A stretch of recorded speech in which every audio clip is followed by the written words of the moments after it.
بسم اللہ الرحمن الرحیم۔ السلام علیکم ناظرین، میں ہوں فیاض محمود اور آپ دیکھ رہے ہیں فیاض محمود یوٹیوب چینل۔ ناظرین، اس وقت ہم بات کرنے جا رہے ہیں اس خوفناک خبر کی جو یقیناً مجھ سمیت آپ سب کو ہلا کے رکھ دے گی، لیکن اس سے پہلے میں آپ کو تھوڑی سی چیزیں آپ کے سامنے رکھنا چاہتا ہوں، اور میں سمجھتا ہوں کہ یہ ویڈیو تھوڑی سی بلنٹ آپ کہہ لیجئے یا کوئی بھی آپ نام دے سکتے ہیں، تو اس لیے اگر آپ سمجھتے ہیں کہ آپ کی عمر چھوٹی ہے اور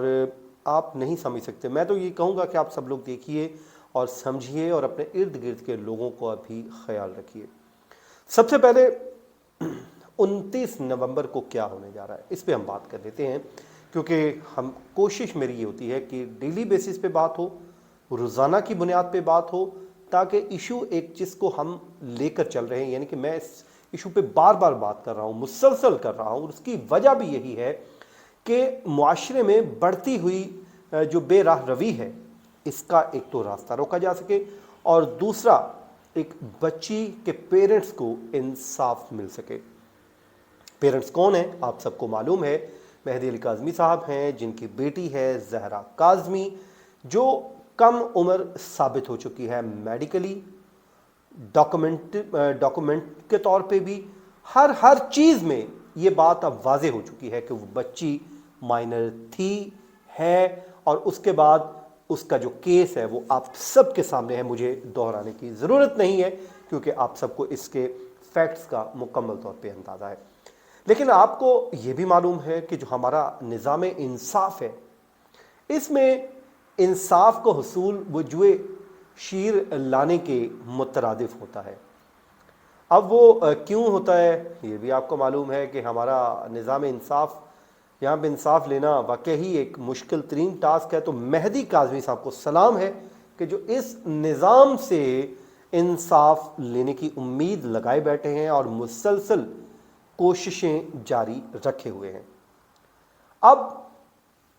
نہ صرف وہ امید لگائے بیٹھے ہیں بلکہ کامیابی کی طرف بڑھ رہے ہیں،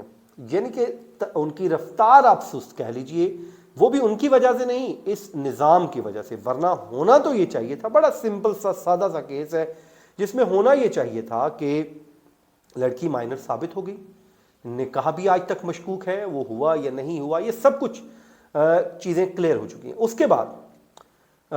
اس وقت بچی ہے وہ یہاں پہ چائلڈ پروٹیکشن بیورو کے پاس ہے۔ اب ہونا تو یہ چاہیے تھا، سمپل سا کیس بنتا جس میں دیکھا جاتا کہ نکاح ہوا ہے، نہیں ہوا، ہوا ہے تو جعلی ہوا ہے، اس کو پرکھنے کے بعد جو ذمہ داران تھے ان کو سزا مل جاتی۔ دوسرا اس میں یہ ہونا چاہیے تھا کہ جو بچی کو ورگلا کے لے گئے ان کے خلاف کارروائی ہو جاتی، یہی ایک کیس بنتا ہے۔ لیکن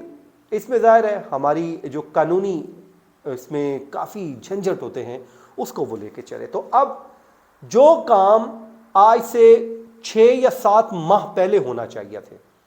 وہ اب ہونے جا رہا ہے۔ وہ کیا کام ہے؟ وہ ہے فرد جرم کی کارروائی، اور ظہیر اینڈ کمپنی کے خلاف جتنے بھی اس میں ملزمان موجود ہیں ان کے خلاف یہ کارروائی ہوگی، اور باقی جو ہیں ان کو اشتہاری ڈکلیئر کر کے ان کی فائل جو ہے کلوز کر دی جائے گی۔ اچھا جناب، اس کے لیے عدالت نے تاریخ مقرر کر رکھی ہے 29 نومبر کی، اور 29 نومبر کو اس کیس کی سماعت ہوگی جس میں ملزمان کے اوپر چارج فریم کیا جائے گا۔ لیکن اب آج 26 ہے، 3 دن رہ گئے بیچ میں، 27، 28، 29 کو تو ویسے ہی چارج فریم کی تاریخ ہے۔ اب ان 2 دنوں میں منصوبہ بندی کی جائے گی جناب کہ کیسے اس کو روکا جائے۔ یعنی چارج فریم ہو گیا تو اس کے بعد تو یہی ہوگا نا، چارج فریم ہو گیا تو ٹرائل شروع ہو گیا، جو کہ ہونا چاہیے تھا آج سے 6 یا 7 ماہ پہلے۔ اب وہ ظاہر ہے اس دن کو آئیں گے، منصوبہ بندی کر کے لائیں گے اور پلاننگ کی جائے گی۔ اب ان 2 دنوں میں سوچا جائے گا، سوچ بچار کی جائے گی کہ ایسی کون سی اپلیکیشن دی جائے، ایسی کون سی پٹیشن دائر کی جائے۔ ہو سکتا ہے کہ ملزم اس دن غیر حاضر ہو جائے، کیونکہ ملزمان کی حاضری اس دن ہونا ضروری ہے، تو اس دن اس طرح اس کو کارروائی کو سبوتاژ کرنے کی کوشش کی جائے گی۔ اب جبران ناصر صاحب پہ ہے کہ وہ جتنی جلدی چارج فریم کروا لیں تاکہ اس پہ فردر جو ہے گواہان کے بیانات قلم بند ہو، اور اس کے بعد یہ کیس جو ہے منطقی انجام تک پہنچے۔ اگر ظہیر کی جانب سے गुनाह किया गया और अदालत समझती है कि वो गुनाहगार है तो उसको सज़ा मिलनी चाहिए, और अगर नहीं तो मेहदी अली काज़मी साहब की तो जान छूटे सर, वो अदालतों के बेचारे चक्कर काटते फिरते हैं, पैसा का ज़िया है, ना वो कोई और काम कर पा रहे हैं, उनकी ज़िंदगी जो है वो ठहर के रह गई है। तो 29 नवंबर के लिए आप ज़रूर दुआ कीजिए कि इस मामले को अल्लाह ताला खैरियत और आफियत से निपटाए और ये केस अपने मंतकी अंजाम तक पहुँचे। अब आ जाए जनाब, एड्स की खौफनाक खबर सामने आई है। पहले हम सुनते थे कि बैरून मुल्क जहाँ पे बहुत घटिया किस्म के काम होते हैं, हम जिन्स परस्ती को प्रमोट किया जाता है, जो ममालिक, इसलिए हम कहते हैं ना इस्लाम जो है दीन फितरत है। इस्लाम ने जब मना कर दिया कि ये रास्तों इसकी तरफ ना भटको, ये गलत काम है, तो जाहिर है इस्लाम जिस चीज़ से मना करता है तो वो ऐसे ही मना नहीं कर देता, उसके पीछे एक लॉजिक होता है। तो अब हुआ ये है जनाब, कुछ हमारे आपको पता है लोग यहाँ पर वो दिलदादा हैं वहाँ के रस्म व रवाज के, वहाँ की आज़ादी के, हालांकि मगरब इस टाइम खुद परेशान है कि वो क्या कर बैठे हैं। तो अब उसमें हुआ ये है खौफनाक किस्म का अंजाम कि पाकिस्तान का जो वफाकी दारुल हुकूमत है इस्लामाबाद, इसमें जनाब केसेस सामने आ गए हैं, कोई एक नहीं, दो नहीं, तीन नहीं, बल्कि गुज़श्ता 10 माह के अंदर 519 केसेस। ये वो केसेस हैं जिसमें HIV पॉजिटिव आया है। अब ये बेचारे लोग, ये जो लड़के हैं, और इसमें ज़्यादातर वो हमें बताया गया है जो national health services regulations and coordination है NHSRNC, उनके जो अदाद शुमार बताते हैं, वो कहते हैं कि 10 माह के अंदर इस्लामाबाद में 519 से ज़ायद अफराद का टेस्ट पॉजिटिव है। नाज़रीन, ये वो नंबर है जो वफाकी हुकूमत का एक इदारा बता रहा है। अब ये आपको पता होना चाहिए कि गवर्नमेंट जब भी अदाद शुमार बताती है वो कंट्रोल बताती है ताकि मुल्क में किसी किस्म की कोई अफरा तफरी ना हो। अब इसमें अगला अफसोसनाक वाक़या ये है, अफसोसनाक पहलू ये है कि इनमें ज़्यादातर लड़के हैं जो हम जिन्स परस्ती की वजह से इसका शिकार हुए हैं। इसमें यह भी बताया जाता है कि एक सेक्स लेडी जो वर्कर है, लेडी है, सेल्फ हेल्थ वीमेन है, वो सेक्स वर्कर है, उसका भी पॉजिटिव आया है। तो नाज़रीन, जब हम गलत काम की तरफ जाते हैं, हराम काम की तरफ जाते हैं, तो उसमें नुकसान ही नुकसान है, उसमें बरकत नहीं है, उसका अल्टीमेटली हमें नुकसान उठाना पड़ता है। तो जो लोग,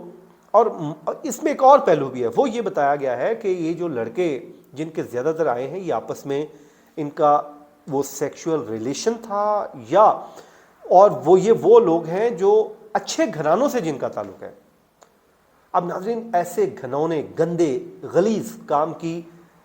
हौसला शिकनी होनी चाहिए, लेकिन कुछ अब भी बदबख्त लोग ऐसे हैं जो इस काम को प्रमोट करते हैं, इसको राइट्स का नाम दिया जाता है। जैसे कतर में आजकल एक बहस चली हुई है कि जी कतर में हमें इसको प्रमोट करने की इजाज़त नहीं मिल रही। और यार, घटिया काम आप क्यों करते हैं? इंसान को अल्लाह ताला ने बनाया है, साफ़ सुथरा अशरफुल मखलूक़ात है, कपल आपके मौजूद हैं, शादी करें, निकाह करें। और वैसे भी मैं ये समझता हूँ कि जब ये काम होता है तो उसके पीछे भी एक लॉजिक ये भी होता है कि हम निकाह में ताख़ीर करते हैं। आज की जो हमारी दौर है इसमें हम कहते हैं जी लड़का पहले कुछ बन ले, उस तो बाद करांगे, फिर लड़की अभी पढ़ रही है, वो पढ़ ले, उसके बाद जब वो पढ़ लेती है तो फिर उस बेचारी की उम्र भी ज़्यादा हो जाती है, सम टाइम जहेज़ नहीं होता, सम टाइम लड़के का करियर नहीं बना होता। तो ये वो मसाइल हैं जो हमने खुद से घड़े हुए हैं। अगर हम इन पे आसानी से काबू पा लें, इस्लाम के तरीके पे अमल करें, तो ये जो नंबर है आज शायद होता ही ना। इसकी और भी वजूहत होती हैं, लेकिन ये बताया जा रहा है कि इसकी मेन रीज़न ये काम बना है। तो नाज़रीन, आज का ये था वीलॉग, इस दुआ के साथ कि अल्लाह ताला इन सबको सेहत तंदुरुस्ती दे जो बीमार हैं, और अल्लाह इनको अपने सीधे रास्ते पे, मुझ समेत आप सबको नेकी के रास्ते पे लगाए और हलाल काम करने की तौफीक अता फरमाए और हराम से बचाए। मुझे दीजिए इजाज़त, अपनी दुआ में याद रखिए। अल्लाह ने के बाद।